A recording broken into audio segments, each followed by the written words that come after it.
Welcome to Mimi Stories 256. Please like, subscribe, and comment. Like means support. Let's continue with our next chapter of The Price of Her Belonging. Her eyes flickered to Jenny, who stood there unwavering, her eyes wide with hope. Edith swallowed hard and continued. If the little miss here truly wanted Adoria as her playmate, it would be fine by me. It's the least we can do to repay your kindness. Edith's words hung in the air, heavy and complicated. She had been quietly studying with this family all evening. Jenny's eagerness was unmistakable, a child longing for connection. Edith's heart ached for the young girl's yearning.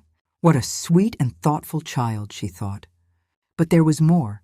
She had also noticed the sadness etched into George and Evelyn's faces, like a shadow they carried. These were good people, she was certain of it, and she wanted to repay their kindness. What's more, the obvious comfort and affluence of their home stirred thoughts of her daughter's future. Adoria could flourish here. Evelyn tried to interject, shaking her head as she spoke gently. Miss Edith, we didn't help you for any kind of repayment. Please— I know, Edith interrupted, her voice firmer now, but still tinged with vulnerability. But just let us do this. It would ease my heart, truly. If my daughter and I could ever be of help to your family, it would mean everything to me. I've struggled with so much guilt, so many regrets. Maybe this is a way to start over, for both Adoria and me. Her voice cracked, but she held herself steady. Meanwhile, Jenny was practically vibrating with excitement, her eyes darting between her parents and Edith, her little fists clenched in triumph. As her wishes unfolded before her, George looked at his wife, as though searching for reassurance in her eyes. Evelyn returned his gaze, her expression conflicted. They hadn't expected this. Such a proposition was as surreal as it was heartfelt. Jenny, sensing hesitation, decided to put an end to the back and forth. With an air of authority far beyond her years, she stepped forward, her voice clear and decisive. It's settled, Dad, Mom. Miss Edith said she wanted to stay. Adoria will be my playmate, my little sister. That's it. No more arguing. She spun in giddy circles, her pigtails bouncing as she giggled with delight. The room fell silent, save for Jenny's laughter. George sighed deeply, his shoulders sagging under the weight of the decision that now seemed inevitable.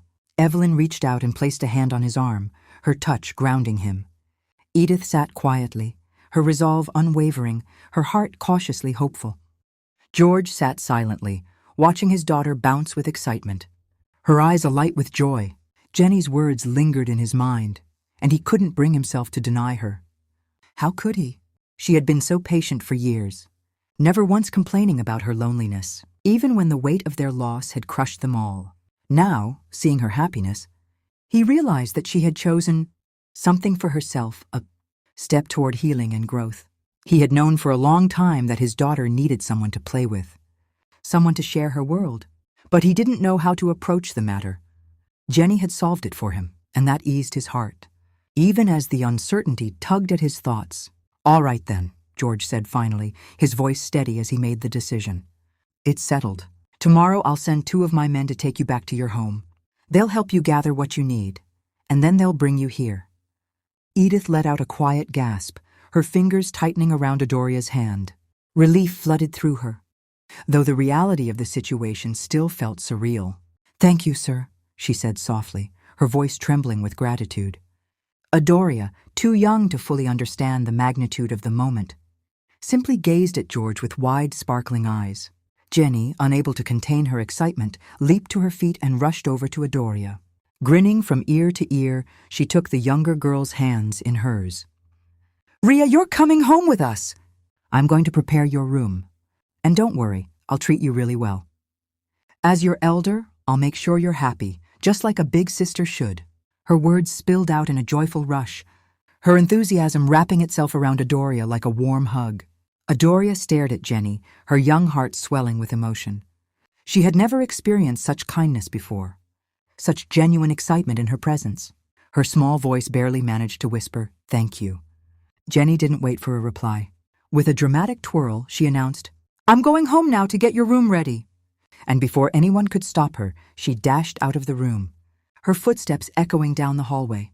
Her energy lingered in the space she left behind, lifting the mood despite the weight of the moment. Edith squeezed Adoria's hand gently, her voice low as she leaned down. "See, my darling? Things are looking up for us. These people are good people. This is a chance we've been blessed with. Adoria nodded quietly, her gaze fixed on the door Jenny had disappeared through. Her heart was shimmering with hope, a rare feeling that had been absent from her life for far too long. George sighed, rising from his seat and straightening his suit. "Everything is set," he said firmly, though his voice held a touch of weariness. "Tomorrow will bring new beginnings for us all." With that, he turned and left the room, his mind already racing ahead to the details of the arrangement. Edith pulled Adoria into a soft hug, whispering, "Let's get ready, sweetheart. Tomorrow our lives will change." Whose idea was it? Back at the mansion, the air was suffocatingly thick, tension coiling around the room like a serpent. Grandma Adelaide sat rigid in her high-backed chair, her steely glare slicing through the three people before her. She had refused to go to the hospital, not just for fear of infection, but because the very sight of the poor made her stomach churn. And now those same insects, as she saw them, had been brought into her immaculate home, by her son no less. Her voice, cold and sharp, pierced the silence. "Those people belong in the gutter," she spat, her eyes burning with disdain. "How dare you, George, make such a decision without consulting me? Are you overlooking me now, bringing filth into my house without so much as asking? How will George and his wife Evelyn handle the matriarch of the Bailey household? Stay tuned for more. Just a favor to ask. Please like a comment. Gives me more energy to continue posting, and subscribe.